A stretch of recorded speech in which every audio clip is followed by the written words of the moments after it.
Hello strangers, Mitch here. It's time for another story. Again found on the NoSleep Reddit, but before we get into it, if you haven't done so already, please subscribe. I try to post weekly creepy content here on my channel and appreciate every single bit of support. Now it's time for our story. I haven't slept in about 45 days.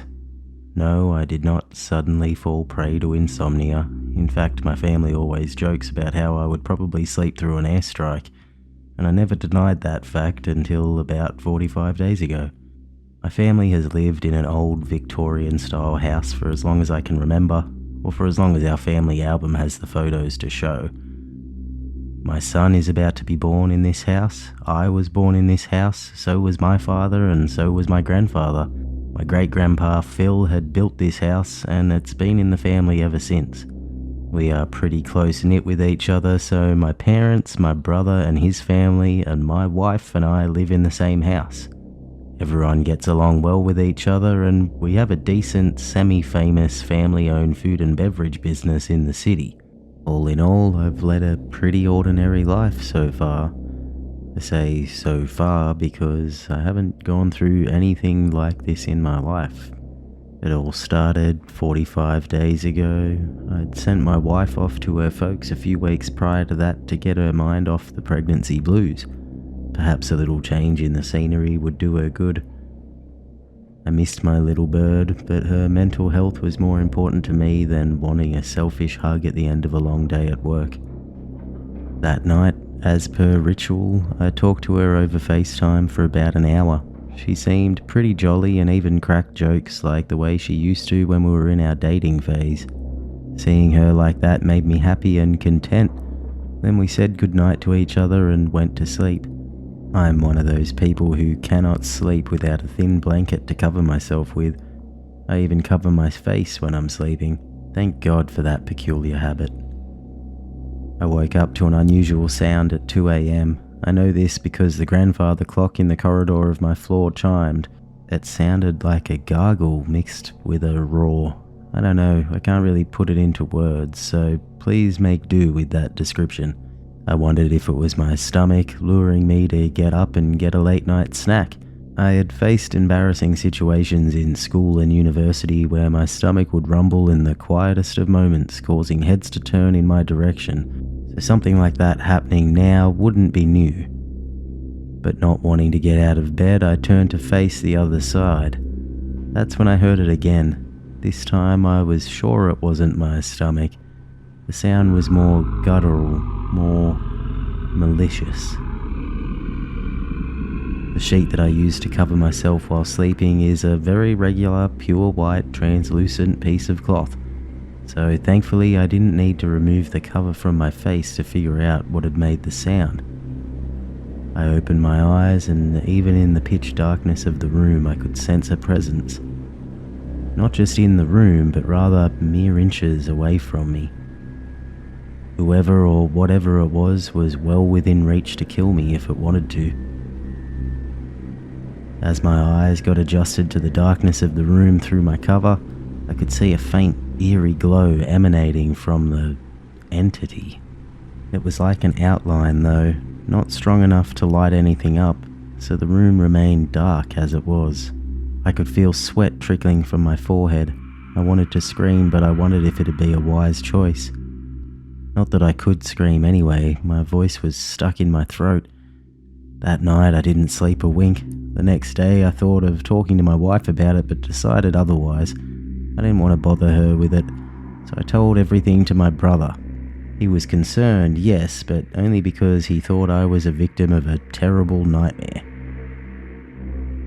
But it wasn't a nightmare. It wasn't sleep paralysis or a night terror either. Why would it be? I didn't have anything traumatic in my life to trigger anything of the sorts. Also, because the presence was back again the next night, and it has been back every night since then. I don't know when it comes, but I feel its presence every night at 2 a.m. I've managed to make out some of its features from inside the safety of my sheet. Well, not some, just its abnormally big red glowing eyes. It doesn't do anything, it just stands inches away from me, towering over my cowering body, its glowing glare piercing through my sheet.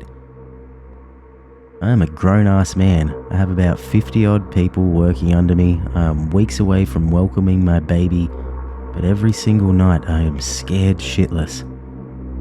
I know it knows that I'm aware of its presence, but I don't open my eyes, I don't throw away my sheet even though I am wide awake. I can't sleep either because I'm scared. Scared that the minute I move or the minute I fall asleep, it's going to pounce on my useless mass of a body.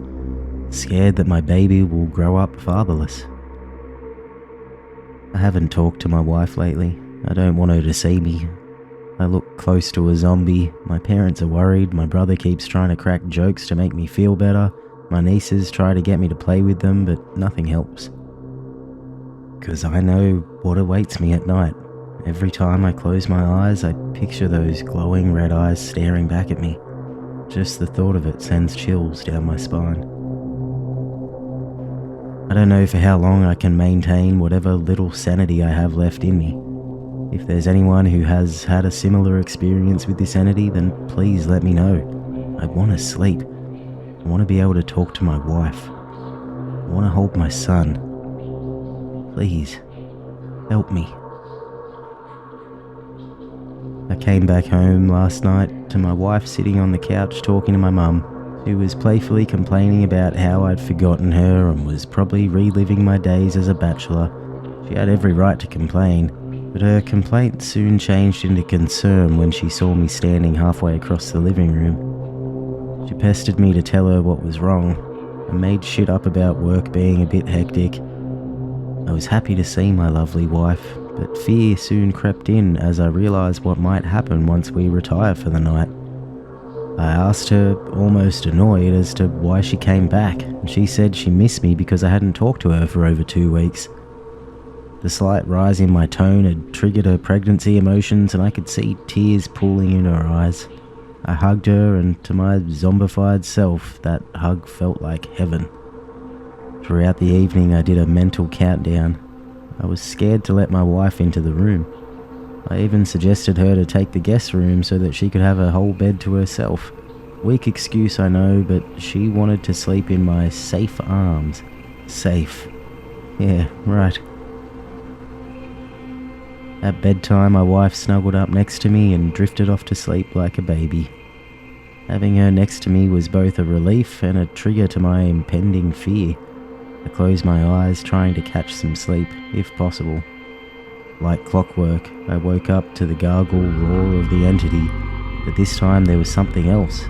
I heard my wife whimpering. That was enough for me to come out of my castle of cowardice. I threw off my sheet to see what was wrong. My wife was still like a log, but she was hyperventilating. Between vehement sobs, she managed to mouth some words. "Babe, you see it too, right? Tell me it's a dream." My immediate reaction was very selfish. I was kind of relieved that the ordeal I was going through was not a prolonged nightmare after all. My wife could see the entity as well. Then reality hit me like a truck.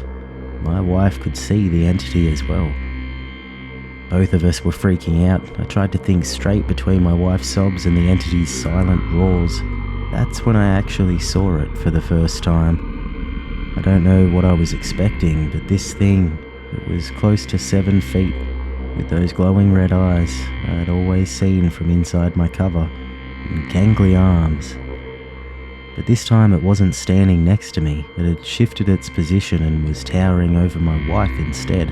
It had its slender arms placed on my wife's very pregnant belly. It was caressing her stomach as if it was some kind of pet.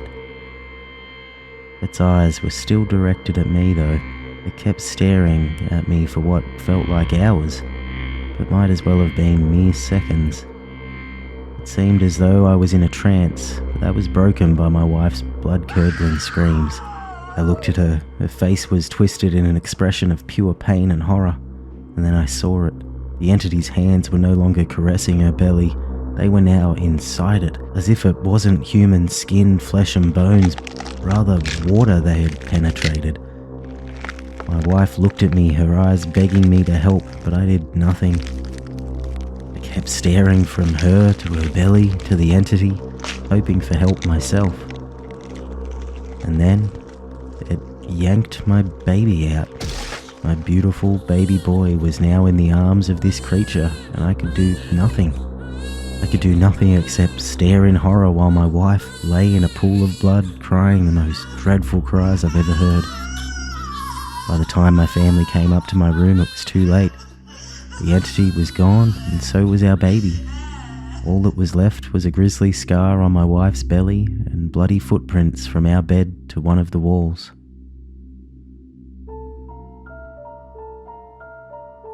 Well, that's all for today, guys. Thank you very much for watching/listening. I really do appreciate it. Remember to hit that subscribe button if you haven't done so yet, and come back next time for more Beyond Strange.